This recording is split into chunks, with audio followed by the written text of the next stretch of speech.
performers, they know them. They can tell you, I do this good. Man, you're on your game. And they're always probably looking to improve it. What I found was they get pissy if they're off it. Yeah, of course. I didn't meditate this morning, and I was like, I was kind of frustrated a little bit. Someone asked me when we were at our meeting today at the Soho House, he was like, how was your meditation? Because he knows I like to meditate. And I was like, I missed this morning. I did yesterday, but I missed this morning. It's agitating when I miss one of my habits. Yes. It's like, I need to get up earlier, and yeah. That is exactly what you just said. It really agitates high performers when they're off their energetic habits. Absolutely. The third big personal habit, which, by the way, I've been teaching high performance for a decade. We have the #1 seminar on that and the #1 online course. And I was wrong. I never knew this was the thing. And you're going to laugh. He's like, duh, dude, I could have sat you down. But I just didn't know. I taught it as like subtext, but I didn't know it was the thing. And that is high performers raise necessity. And what that means is they raise the necessity of performance in their mind before each performance. They say, I got to do great. And they give themselves reasons why. Know your why is nice. Know your why and give yourself edge for it. The most important thing, I think, is to be in love with the doing, with the verbs, the actual acts, the if you want to talk in sports terms, the dribbling, the shooting, the practice. The practice. Yeah. I don't know if it's generosity. Sharing is about generosity. It's putting yourself into your craft enough that you come up with something that you genuinely feel like needs to be in the world. This is a topic I'm really passionate about right now. I believe self-doubt is one of the biggest killers to anyone's dreams. Yeah. So how does someone develop self-confidence and sustain it with the ever-going changes and stresses and uncertainties that always come up? Yeah. Once you reach a certain level, there's a new uncertainty. Yeah. So I think it's ironic that we call it self-confidence. Because I don't, for one, think it comes from the inside. I think our self-confidence comes from the outside. Right? You mean that's the wrong way of going about it, or you think that's where it comes from in general? We are being misdirected by the name. When we say build your self-confidence, that's the instruction is saying go inside, look inside oneself. Mm-hmm. But I think that's a false direction.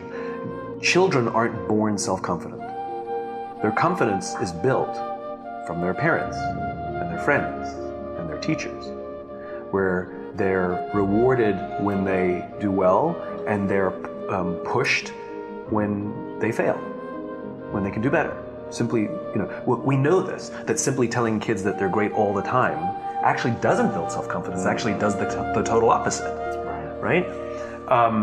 And I, for one, I can tell you, in my own experience, my own self-confidence 100% comes from the relationships that I have. It's not some deep internal fortitude. A world-famous trapeze artist is not going to try a brand new death-defying act for the first time without a net. So it's the people in my life. It's when I do doubt myself that somebody says, you got this. When somebody says, I believe in you. When somebody says, no matter what happens, whether it succeeds or fails, I'm going to be by your side. That's when I have the confidence to do difficult things. Wow. Right? I don't have some natural battery that just right. That to me is bravado. Yeah. I don't know if that's self-confidence. Being a huge risk taker is not an indication of self-confidence to me. Jumping out of a plane and jumping out of a plane with a parachute are two different things, right? Right.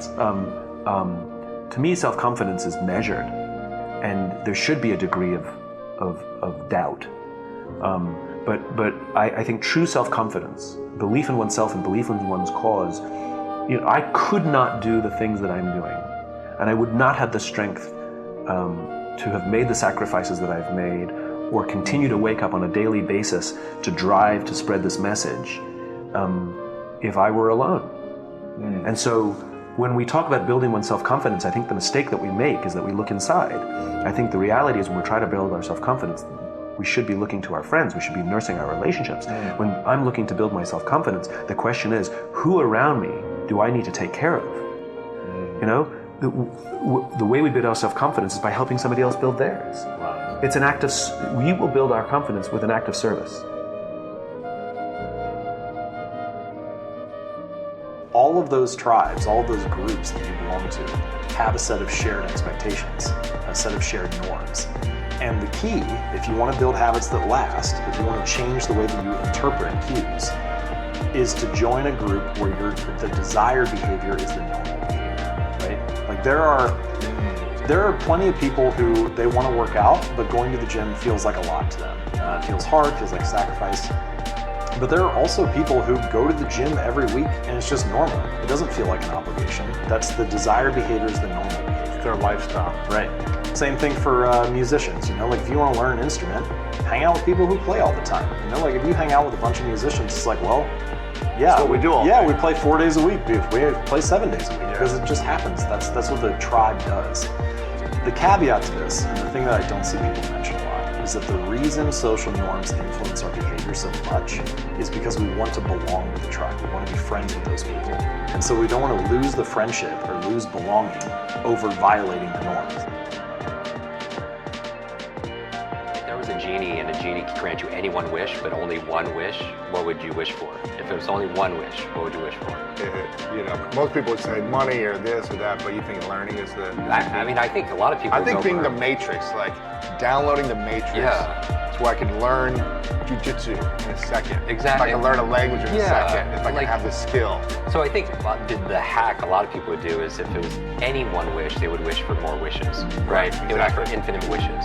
So the equivalent, if I was your learning genie and I could grant you any one wish to learn any subject or any skill, just like become a master at it, the equivalent, what's the equivalent of the answer of asking for infinite wishes? It would be learning how to learn.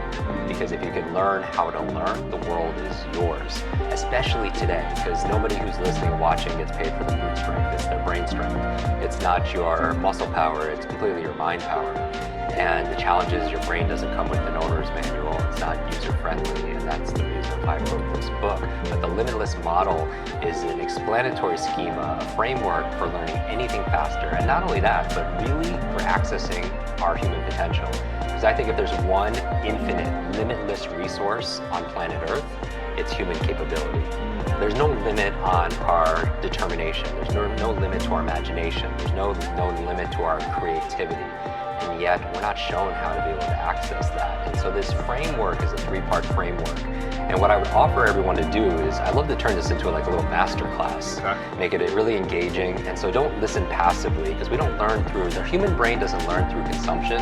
It learns through creation and creativity and getting involved in things. And I know a lot of us learn faster when we actually roll up our sleeves and do it. So I would encourage everybody as they're working out or cleaning the house or whatever they're doing at the same time to try to get involved in this.